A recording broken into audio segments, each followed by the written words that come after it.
Bumbo clap bike, you idiot, you know. Audio Jungle.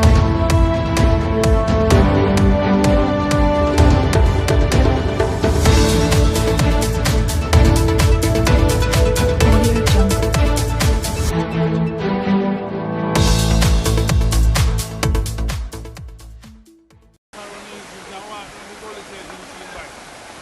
Yeah? What am I sound so brave? Wow, you make it sound so easy. You see this water you're going to go. Yeah, but the type of water I run right now. Let me back. You're always a brother. Yeah? I want him in. Blessed good morning, viewers, subscribers. This is JNN News Channel. I know we're there again with another breaking news and a couple of updates, my viewers and what's up. So let us get into the morning story. See dramatic moment. A biker is washed away in corporate area gully. A motorist captured the dramatic moment. A motorcyclist was washed away in the Charlton fording of the Sandy Gully during the heavy downpour in the corporate area on Wednesday afternoon. The incident occurred before 3 p.m. as the biker attempted to cross the ford that was inundated by water. The video shows the man, who is said to be a delivery worker, and his bike being swept away like paper.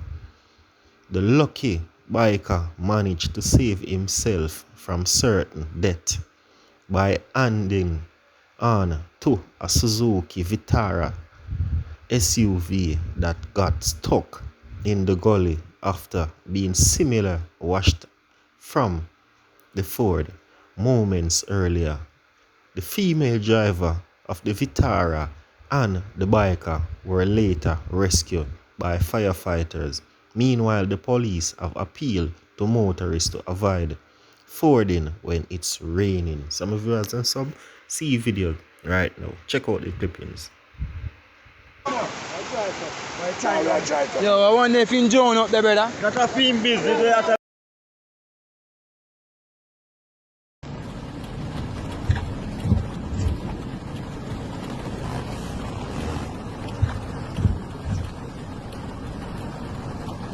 them PS2 will go free tonight, yeah. No, I'm going to cut them out. I have to go put a little PS2. We don't want nobody bike. They can bring back some money and come feed. Are we rescued? Lock it up. You turn on and say the way, you know. Lock it up. Lock it up. Hold it. Send down the rope, make them tight and dry, but no chain. No need for that. Send down the next end. Stop on the key.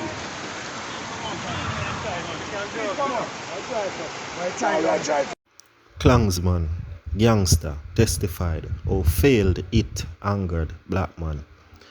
The keenly watched Clansman gang trial continue on Wednesday with the prosecution first witness telling the court how alleged gang leader Andre Blackman Bryan become lived after one of his gangsters ended up missing the target of one of their attack. Bryan had reportedly wanted 3 men to be shot and killed at a fishing village in Twickenham Park, St. Catherine in 2017, the witness testified.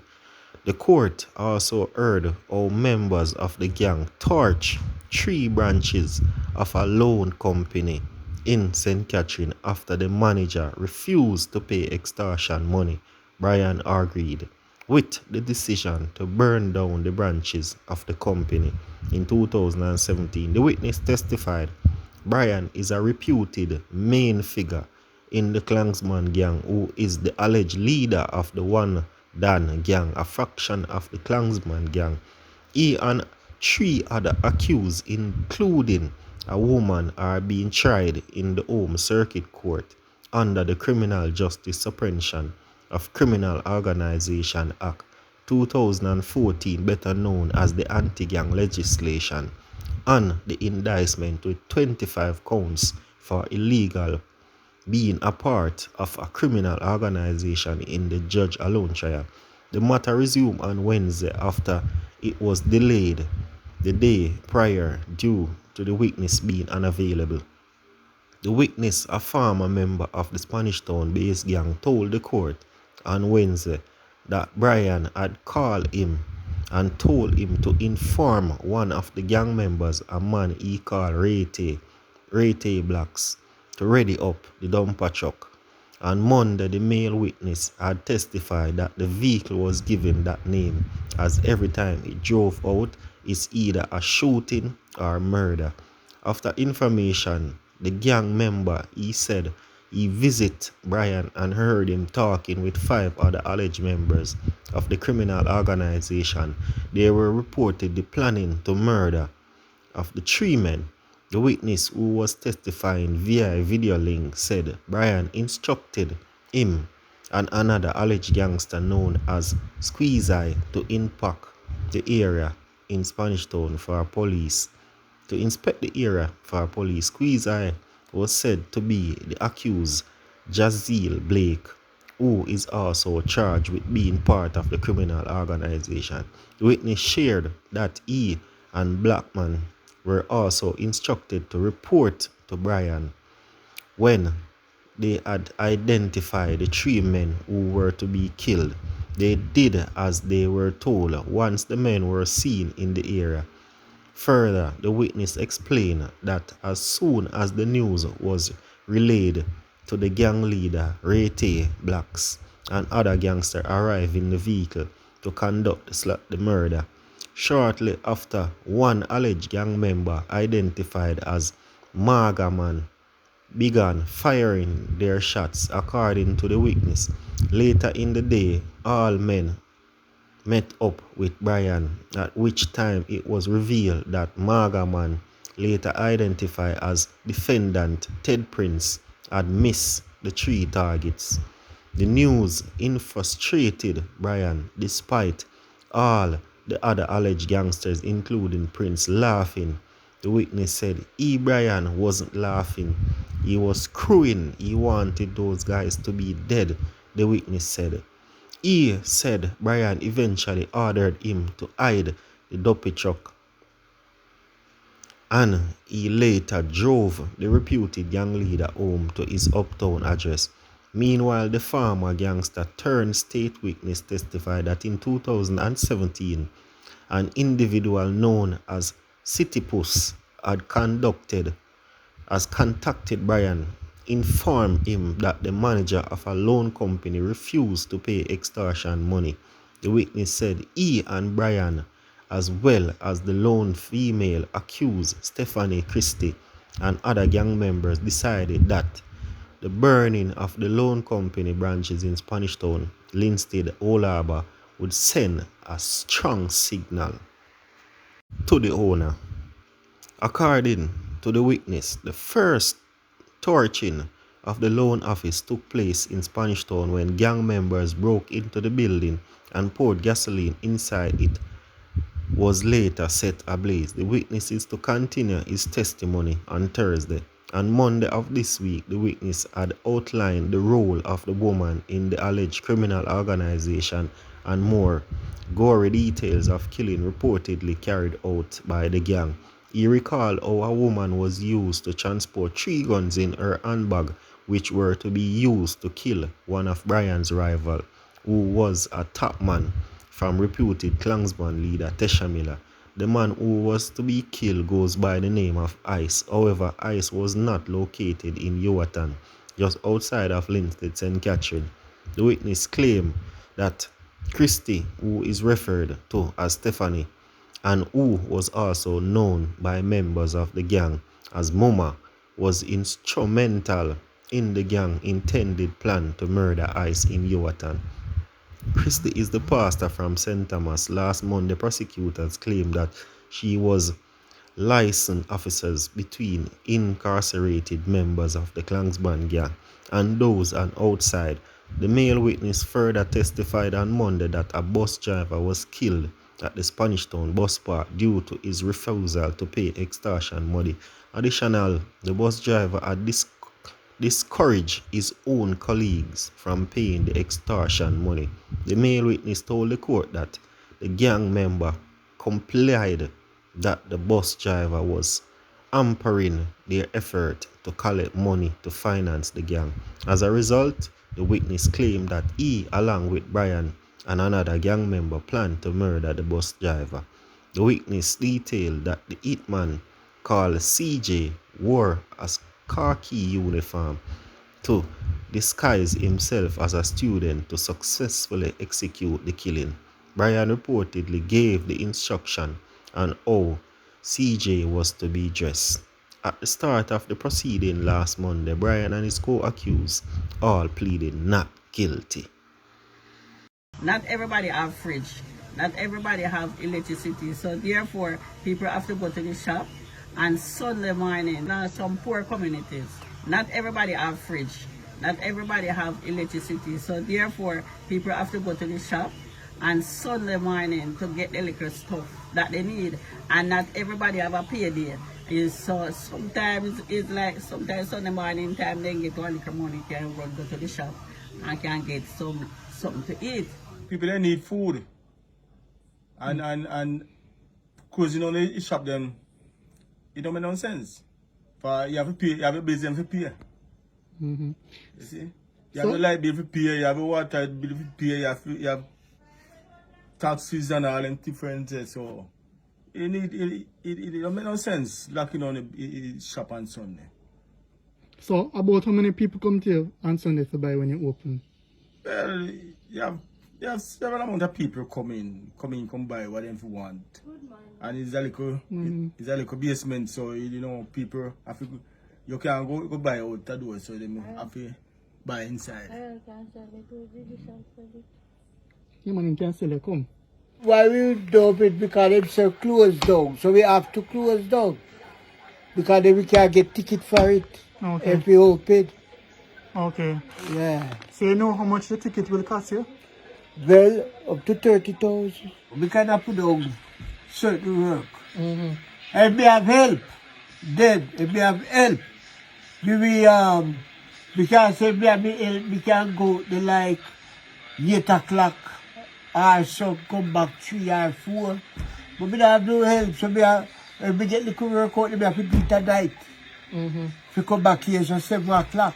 7 o'clock in the morning. Yeah. So at 3 o'clock at night, they out there work. 3, 2, I sleep or wake. Like I sleep or wake. But we kind of put it down now, man. So what kind of work you used to do? No, really, when we do this, meanwhile, I have a pit fatigue. Me thinking, we charge like $4,000 a foot. So, we dig till we catch to cable. For the catch cable, we don't have to go further. Okay. Because soak away. So like how the government has put in restrictions with curfew hours at nights. Yeah. Do you still work at nights? Yeah, you don't trouble me. Okay. Because we don't work on the street. Okay. You know. So where do you work in the nights? Like say no, we work. If you don't give me the work in the night for do, well, you know, supply your property be there. Then the government they trouble me like that. It's not a lie. Some people don't have any fridge. Some people poor, they don't have anything. Some people is only like so old lady live at their house. So therefore when they get one little money sometime, they can run go to the shop and buy one little. Sometimes I want half pound of chicken have to buy. To go make a soup, half pound of meat. So they have to wait until somebody offer them so they can go to the shop and buy. So the kind of shop them have to open so that poor people can get food to eat. If you go in the rural area and you see mostly people, they even take off weight because they don't have anything. Yeah, a lot of people take off weight, they don't have anything to eat. Nothing to eat because they don't have any money, no. Police monitoring St. John's Road after man killed after other injured. Police personnel from the St. Catherine North Division are keeping watch on the 31 St. John's Road where a man was shot and killed and 3 persons injured Wednesday afternoon. The deceased have been identified as 59-year-old Wilfred Gorg O'Connor was a laborer from the same area. It reported that about 2:45 p.m. on Wednesday, gunmen invaded the community and opened fire on 4 persons. Rival gang gunmen have traded fire in recent days following a man's death. The police have said the shooting is believed to be the reprisal for the killing of a man on Saturday, September the 25th. His body was found near a canal in the vicinity of Spanish Town bypass. The police have revealed that there is a growing discounting about the murder. Deputy Superintendent of Police Linroy Edwards, head of the operation for St. Catherine North, said that the security force would seek to prevent further violence. We will be maintaining vigilance in the area to quell the situation and bring the responsible parties to book, Edwards told the news. Some viewers are sub. We have an accident that took place last night on the busy highway. Some of the videos cannot be shown on the platform, while some can be shown. Some viewers are sub. Some of the videos are too graphic to show, so please stay tuned and check out a few of the clippings. While if you want the other clippings, you can contact us. We will give you the video, or we will show you a preview of the videos. But an accident took place on the busy bypass in Spanish Town Road, or I think it's on the highway. Not sure, we don't get the full details on it as yet where the accident really took place, but we have a few clippings of the actual accident, so check out these clippings. Past the accident. So one car over here saying I bush the show. So one car over here saying that time I bush in the funny road. yeah. Yeah, God, the traffic upon the two sides, both up and down. Dangerous, bad, dangerous.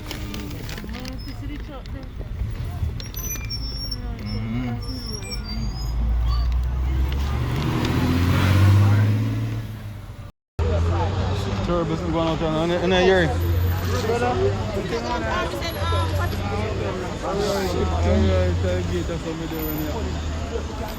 JDF soldier among 2 men arrested following shooting in Manchester. The Manchester police have confirmed that 2 men, including a member of the Jamaica Defence Force, are in custody in relation to a shooting in Top St. Toulis district last night. Commanding officer of the Manchester Police Superintendent Lloyd Darby said they are expected to be charged. It is reported that about 7 p.m. on Tuesday, the 2 men attacked a man at his shop. The police were then alerted. The attackers were subsequently intercepted by the police along a roadway. The police say a firearm was seized during the search and the men were arrested. Darby said no motive has yet been established for the shooting and that investigation is ongoing. It is reported that the victim is in hospital in serious but stable condition.